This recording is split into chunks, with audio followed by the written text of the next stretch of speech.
Assalamualaikum warahmatullahi wabarakatuh. Selamat pagi anak-anak.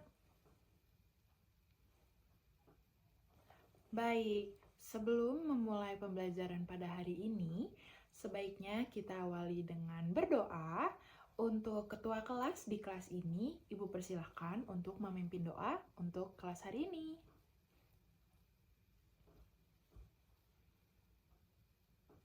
Oke, baik, selesai. Perkenalkan, nama Ibu adalah Salwa Kanahaya Saskiani. Anak-anak bisa panggil nih, Ibu adalah Ibu Salwa. Salam kenal semuanya. Sebelum kita memasuki materi pada hari ini, Ibu mau kita tenang dulu, diam dulu. Nah, karena kita akan menonton video. Siapa nih yang udah pengen menonton video pada hari ini? Semuanya pasti pengen kan?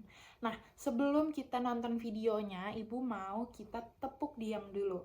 Jadi kalau misal Ibu bilang tepuk diam, nanti kalian kayak diam. Oke? Bagus. Kita coba ya. 1, 2, 3. Tepuk diam. Diam. Oke, pintar. Jadi habis ini kita akan bersama-sama menonton video sangat seru dan kalian harus memperhatikan videonya ya, semuanya ya. Oke, mari kita tonton videonya bersama-sama.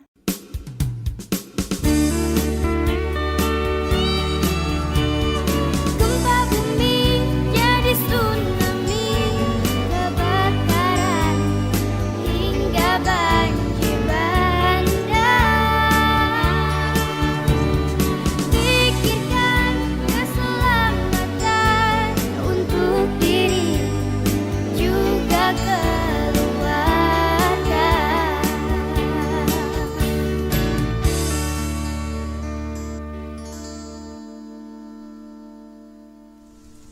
Tolong, tolong, tolong. Sahabat tangguh, kenapa ya di negara kita sering terjadi banjir? Yuk kita cari tahu. Tahukah sahabat, Indonesia memiliki lebih dari 5.500 sungai induk dan 600 diantaranya berpotensi menimbulkan banjir. Banjir pada dasarnya disebabkan oleh 3 hal.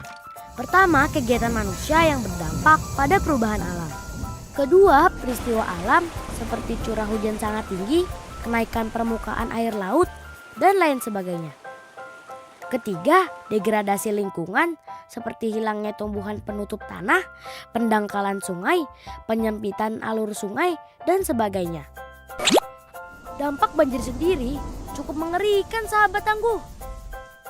Merusak gedung-gedung, jalan raya, maupun tempat tinggal.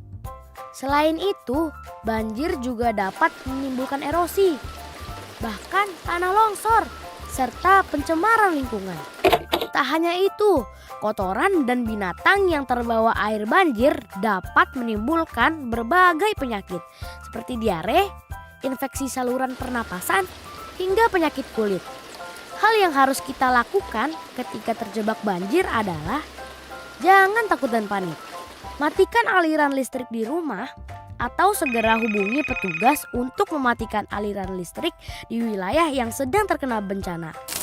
Sementara itu, jangan menyentuh kabel listrik dan jauhi sumber listrik.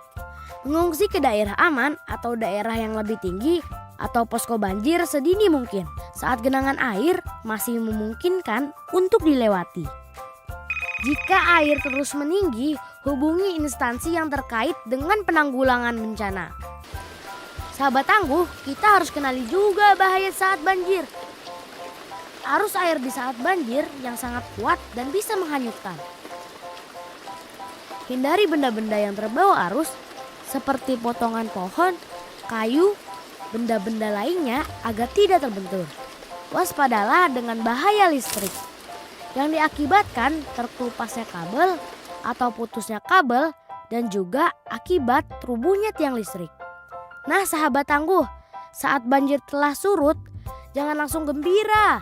Masih banyak yang harus dilakukan agar bisa kembali ke rumah dengan aman.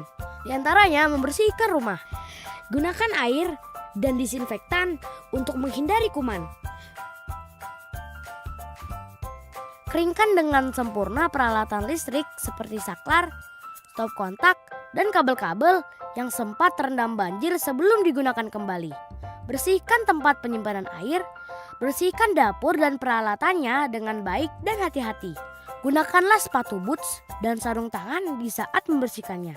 Setelah membersihkan rumah dan sekitarnya, hindari bermain-main di area yang sedang dibersihkan. Jangan lupa menjaga keseimbangan lingkungan dengan menanam pohon. Nah, sahabat tangguh, itulah seputar informasi tentang banjir. Semoga bermanfaat ya teman. Sampai jumpa.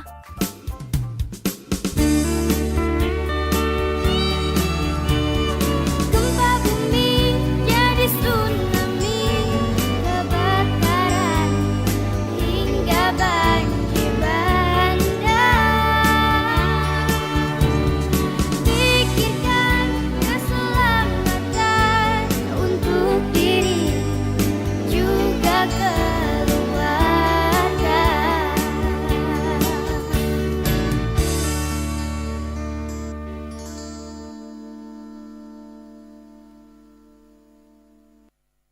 Oke, kita sudah selesai menonton videonya sampai selesai. Karena nih anak-anak ibu bisa menyimak sampai akhir. Anak-anak ibu ada yang tahu gak sih tadi di videonya membahas tentang apa? Ayo boleh angkat tangan. Tentang banjir, pintar sekali. Nah, dari banjir ini ada yang tahu gak kira-kira penyebab banjirnya tuh apa? Betul, salah satunya adalah dengan membuang sampah sembarangan. Dari pembuangan sampah sembarangan itu kita bisa menyebabkan penyumbatan saluran air. Nah, kita nggak mau kan rumah kita akan terkena banjir. Maka dari itu anak-anak ibu semuanya jangan ada yang membuang sampah sembarangan ya. Tolong kalau punya sampah dibuang di tempatnya. Nah, kita bisa juga lihat di video penyebab yang lainnya adalah penebangan pohon secara berlebihan tanpa ada penanggulangannya lagi atau tanpa ada penanamannya lagi. Maka dari itu anak-anak kita harus menjaga lingkungan kita harus belajar menanam tanaman di rumah, gimana cara menjaganya, cara merawatnya. Itu bisa mengurangi yang namanya banjir. Oke. Dari video yang kita tonton tadi, kita bisa belajar bahwa setiap sebab pasti ada akibat. Nah, sebelum kita lanjut, Ibu ingin membagi kelas ini menjadi 2 kelompok besar. Ya, boleh berkumpul dengan teman kelompoknya dulu, dibagi 2 kelasnya. Oke, untuk kelompok yang sebelah kiri akan menjadi kelompok sebab, kelompok yang sebelah kanan akan menjadi kelompok akibat. Nah, dari 2 kelompok ini kalian mempunyai tugas masing-masing untuk berdiskusi. Dari bencana alam banjir kalian cari sebabnya, dan juga untuk kelompok sebelah kanan kalian cari akibatnya. Nanti kalian akan presentasikan dari perwakilan saja maju ke depan kelas dari hasil diskusi kalian masing-masing. Oke. Sebelum kalian presentasi, Ibu akan menunjukkan sebuah gambar dari kartu yang sudah Ibu siapkan. Ada yang tahu ini gambar apa? Betul, ini adalah gambar tsunami. Kalian pernah lihat tsunami? Mungkin kalian sudah pernah menonton filmnya, menonton video di internet. Nah, ini bernama bencana alam, salah satu bencana alam yang bernama tsunami. Nah, ada yang tahu gak sebab dari tsunami ini? Sebab. Oke, yang pertama kita akan membahas sebabnya dulu. Betul, adanya gempa bumi di bawah laut. Nah, selain gempa bumi, ada juga tanah longsor di bawah laut. Kalian udah tahu belum bahwa di bawah laut bisa juga terjadi tanah longsor yang bisa menyebabkan tsunami ini sendiri. Terus ada lagi, mungkin benturan semacam meteor di bawah laut juga bisa menyebabkan tsunami. Lalu, letusan gunung yang berada di bawah laut. Kalian tahu kan bahwa di bawah laut ada gunung aktif. Jadi dia bisa menyebabkan getaran yang menyebabkan juga gempa di bawah laut. Nah, gunung tersebut bisa menyebabkan tsunami. Setelah kita membahas sebab dari tsunami ini sendiri, pasti ada akibat dari bencana alam ini. Kira-kira ada yang tahu gak akibat dari tsunami ini sendiri? Ayo, mungkin ada yang sudah pernah nonton filmnya? Rusak rumah, betul. Tsunami salah satu akibatnya adalah kerusakan rumah. Bukan hanya rumah, bisa kerusakan jalanan, kerusakan sekolah, kerusakan gedung kantor, seluruh infrastruktur bisa rusak karena si tsunami ini. Nah, selain infrastruktur, bisa juga kerusakan dari ekosistem. ada juga kehilangan jiwa, ada korban jiwa tentunya, lalu juga bisa kehilangan mata pencaharian dari korban yang terdampak, lalu juga ada penyakit setelah bencana ini. Pasti akan ada penyakit-penyakit baru yang datang atau memang penyakit-penyakit yang terbawa oleh arus air yang melewati lingkungan yang terkena si tsunami ini sendiri. Selain tsunami, Ibu mempunyai kartu gambar yang kedua. Kalian bisa tebak ini apa? Betul, ini adalah bencana alam yang bernama kebakaran hutan. Kira-kira anak-anak sudah pernah lihat belum kejadian kebakaran hutan ini? Pasti sangat mengerikan ya. Nah, kira-kira anak-anak tahu gak sih sebab dari kebakaran hutan ini sendiri? Ada yang tahu? Musim kemarau, betul. Musim kemarau bisa menjadi salah satu sebab kebakaran hutan terjadi. Itu adalah salah satu faktor alam kebakaran hutan terjadi. Kira-kira anak-anak ada yang tahu nggak faktor alam lainnya selain musim kemarau? Ada yang tahu? Faktor alam lainnya dari kebakaran hutan adalah petir. Kalian tahu petir kan, yang biasa menyambar. Nah, karena adanya petir, biasanya petir bisa menyambar pohon secara langsung, itu bisa menyebabkan kebakaran hutan. Selain faktor alam, ada juga faktor buatan atau faktor dari manusia seperti kita sendiri. Biasanya adalah pembukaan lahan dengan cara dibakar. Itu salah ya anak-anak, itu adalah kesalahan fatal. Itu pasti bisa menyebabkan kebakaran hutan. Terus pembuangan puntung rokok sembarangan itu juga bisa menjadi salah satu faktor penyebab kebakaran hutan. Lalu ada juga, misal anak-anak mengikuti perkemahan, lalu kalian membuat api unggun. Nah, kelalaian dalam pembuatan api unggun juga bisa menjadi salah satu penyebab terjadinya kebakaran hutan. Dari sebab-sebab yang ada yang bisa menimbulkan kebakaran hutan ini sendiri, kira-kira anak-anak tahu gak nih apa akibat dari kebakaran hutan apabila sudah terjadi? Yang paling pertama, sudah pasti kerusakan lingkungan atau kerusakan ekosistem. Karena apabila terjadinya kebakaran hutan, pasti banyak binatang-binatang yang mati, banyak binatang-binatang yang pindah secara pohon-pohonnya sudah hilang. Biasanya hewan-hewan yang berada di hutan bersembunyi atau bahkan tinggal di pohon. Nah, apabila pohonnya tidak ada, maka mereka mungkin akan mati, atau mungkin mereka bisa pindah ke hutan lainnya, atau bahkan mereka bisa mati dalam perjalanan perpindahan itu sendiri. Karena hewan mempunyai teritorialnya sendiri. Untuk akibat yang kedua, kalian bisa terdampak dari konteks penyakit. Kalian bisa terkena penyakit pernafasan. Karena dari kebakaran hutan ini pasti akan menyebabkan asap yang keluar tuh banyak. Dari satu tempat ke tempat yang lainnya. Yang bisa merambat ke lingkungan keluarga kita, lingkungan rumah kita. Dan apabila kita menghirup asap tersebut, kita bisa terkena penyakit seperti penyakit pernafasan, seperti asma, ispa, dan lain sebagainya. Dan dari asap yang dikeluarkan ini juga bisa menyebabkan perubahan iklim. Karena terlalu banyaknya karbon dioksida yang keluar akan menyebabkan kerusakan efek rumah kaca dan juga akan menyebabkan pemanasan global. Setelah ini kalian boleh presentasi dari kelompok yang sudah Ibu bagikan tadi. Dari kelompok sebab boleh perwakilan maju ke depan kelas, dan juga kelompok akibat juga boleh maju ke depan kelas. Kalian akan sharing dari hasil diskusi kalian akan berbagi ke antar kelompok tentang penyebab dari banjir dan juga akibat dari banjir itu sendiri.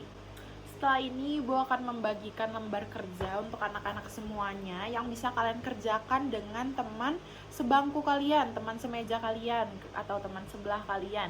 Nah, ini dikerjakan secara berkelompok, kalian juga boleh berbagi dan berdiskusi.